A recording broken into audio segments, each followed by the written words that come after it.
Hola, buenas tardes estudiantes, bienvenidos, gracias por conectarse a esta clase. Hoy vamos a viajar al pasado, específicamente a los siglos XIV, XV y XVI, para explorar uno de los momentos más brillantes de la historia, el cual es el Renacimiento y el humanismo. Excelente, me alegra verlos listos el día de hoy. Usaremos imágenes del arte renacentista, un mapa de Europa y una línea de tiempo para comprender cómo este movimiento empezó en Italia y luego se fue expandiendo a lo largo de Europa.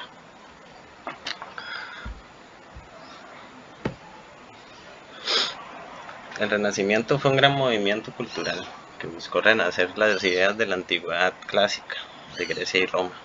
Surgió en las ciudades italianas como Florencia, Venecia y Roma, y pronto se extendió a Francia, Inglaterra, Flandes, España y el resto del continente. Junto a este movimiento apareció el humanismo, el cual fue una corriente intelectual que puso al ser humano su capacidad máxima de razón y de crear en el centro del pensamiento.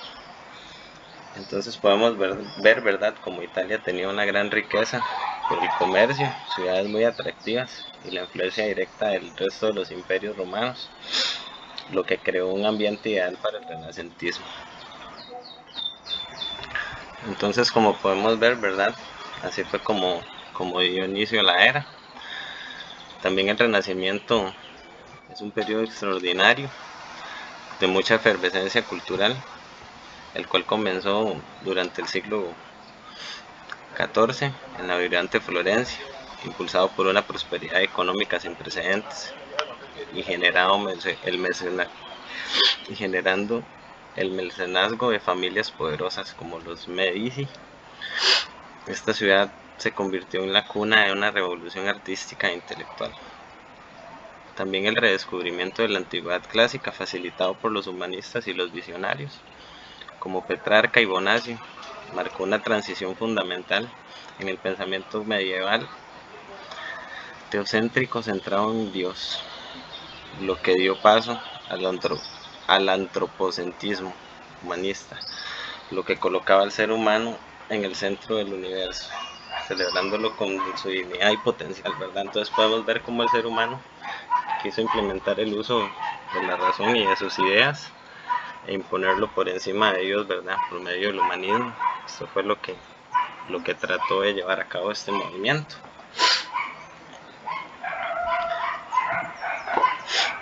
Posteriormente vamos a hablar sobre el origen del renacentismo en Italia y el despertar de una nueva era. El mecenazgo Medici, ¿verdad?, que fue la influencia de esta familia la que financió a genios como Brunelleschi, Donatello, Botticelli y Miguel Ángel, permitiendo que su arte floreciera, ¿verdad? Entonces vemos cómo estas familias ricas, por medio del financiamiento, llevaron a cabo, ¿verdad?, o sacaron el potencial de todos esos artistas que surgieron durante esta época.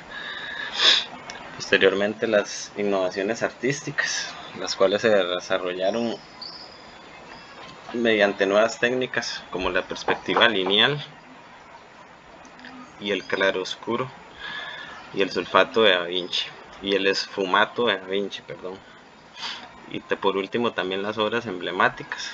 Podemos ver como la Primavera de Botticelli y el David de Miguel Ángel encapsulan el naturalismo y la armonía clásica del periodo. Entonces podemos ver, ¿verdad?, como durante esta época del renacentismo también surgieron muchos pintores y artistas, y estuvo demasiada llena por la riqueza, ¿verdad? Posteriormente vamos a hablar del Renacimiento en Italia y el humanismo, ¿verdad?, el cual fue el alma intelectual del Renacimiento. El humanismo fue un motor intelectual. Los humanistas estudiaron lenguas clásicas, filosofía y literatura. Creían en la capacidad del ser humano para razonar y mejorar su entorno, ¿verdad? Con esto recalcamos nuevamente lo que decía anteriormente, que dentro del humanismo tuvo el ser humano esta tendencia de creer que su conocimiento estaba por arriba de Dios, o por decirlo de una manera, dejar de creer en absoluto que todo era obra de los dioses o de una entidad mayor, ¿verdad?, milagrosa. Entonces también podemos ver cómo esto llevó al ser humano a llevar su estudio y a dudar de todo lo que veía dentro del mundo, ¿verdad? También esto trajo consigo la valoración humana, que fue un movimiento filosófico que elevó la dignidad y la capacidad del ser humano como centro de estudio y creación. La filología moderna, durante la cual Lorenzo Valla fue el pionero en la recuperación del latín clásico y en la crítica escolástica medieval, fomentando el pensamiento crítico, ¿verdad? También vinieron nuevos movimientos que venían a romper con esos estigmas que venían anteriormente, como la escolástica de los santos y todo esto que inculcaba la Iglesia Católica, ¿verdad? Dentro de los seres humanos, y que se les hacía creer, ¿verdad?, que siempre había un poder por arriba de ellos y que el razonamiento humano estaba por abajo de todo este entendimiento, ¿verdad?, divino que tenían. Y por último, el estudio clásico, ya que durante la caída de Constantinopla en 1453 trajo sabios bizantinos a Italia, lo que impulsó el estudio de las lenguas y los textos antiguos. Entonces también podemos ver, ¿verdad?, cómo el ser humano siguió educándose y fortaleciendo esta parte para así seguir con sus teorías y sus propios pensamientos. Y aquí también nació el pensamiento crítico, ¿verdad?, lo que conocemos ahora también como debate hoy en día. Se podría decir que es parte de todo esto que nos dejó este movimiento, ¿verdad?, en el pasado. Posteriormente vamos a hablar sobre la expansión del Renacimiento por Europa. Entonces, la imprenta de Gutenberg, la invención de la imprenta en 1448 fue crucial para la difusión masiva de las ideas humanistas, acelerando su impacto en todo el continente. Posteriormente vinieron los grandes pensadores, donde figuras como Erasmo de Róterdam, de Países Bajos, Tomás Moro de Inglaterra y Antonio Nebrija de España adaptaron el humanismo a sus contextos locales, ¿verdad? Empezaron a inculcar también esto dentro de la cultura española y la inglesa. Empezaron a inculcar el conocimiento del ser humano, ¿verdad?, por arriba de las divinidades, como mencionaba anteriormente. Y con esto así siguió creciendo el movimiento y siguió expandiéndose a lo largo de toda Europa, ¿verdad? Esta expansión también influyó en los movimientos religiosos, como en la Reforma Protestante y la Contrarreforma Católica, redefiniendo el panorama espiritual y cultural de Europa. Entonces aquí podemos ver, ¿verdad?, cómo tuvo un impacto directo en las relaciones entre la religión y el Estado y todos los actores, ¿verdad? Podemos ver cómo el renacentismo no fue solo un movimiento de ideas, sino también de pinturas y de muchas artes, ¿verdad?, de muchas diferentes áreas.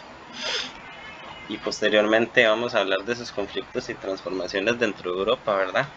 Primero sus rivalidades políticas, donde las tensiones entre las potencias como Carlos V y Francisco I, junto con las guerras religiosas, moldearon de forma diferente el continente, lo cual terminó también teniendo un gran impacto dentro del mismo movimiento.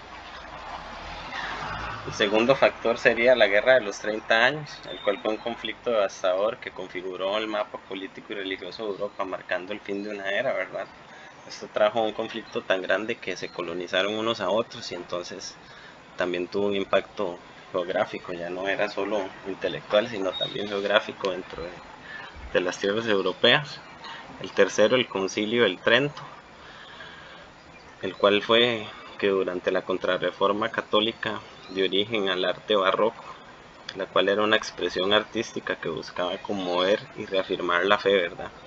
Entonces aquí vemos también como aquí influyó en el arte y se incluyeron muchas de estas estatuas que se ven hoy en día dentro de la religión católica, ¿verdad? Podemos ver cómo el movimiento del renacentismo también unió todas estas partes culturales y el intelecto para forjar nuevas cosas dentro de la religión.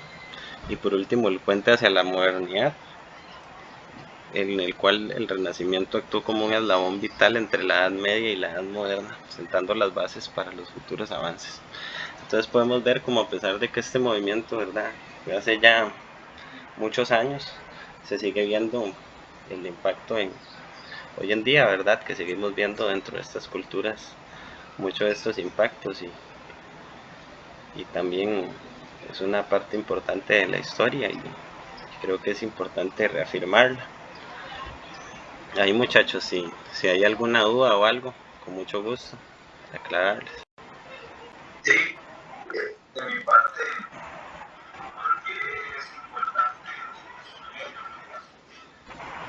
¿Por qué es importante estudiarlo? Porque transformó la manera de pensar en Occidente y puso al ser humano como protagonista, ¿verdad? Y sentó las bases para la ciencia moderna. Con esto podemos ver cómo hoy en día también se forjaron las estructuras y todas estas cosas milenarias. También fue el renacentismo. Vale recalcar que fue el movimiento durante el cual se originó sí, el Vaticano y todas esas estructuras. Entonces tuvo un impacto, ¿verdad? No solo en el arte, sino también en infraestructura dentro de la sociedad. Con gusto, ¿alguna otra duda?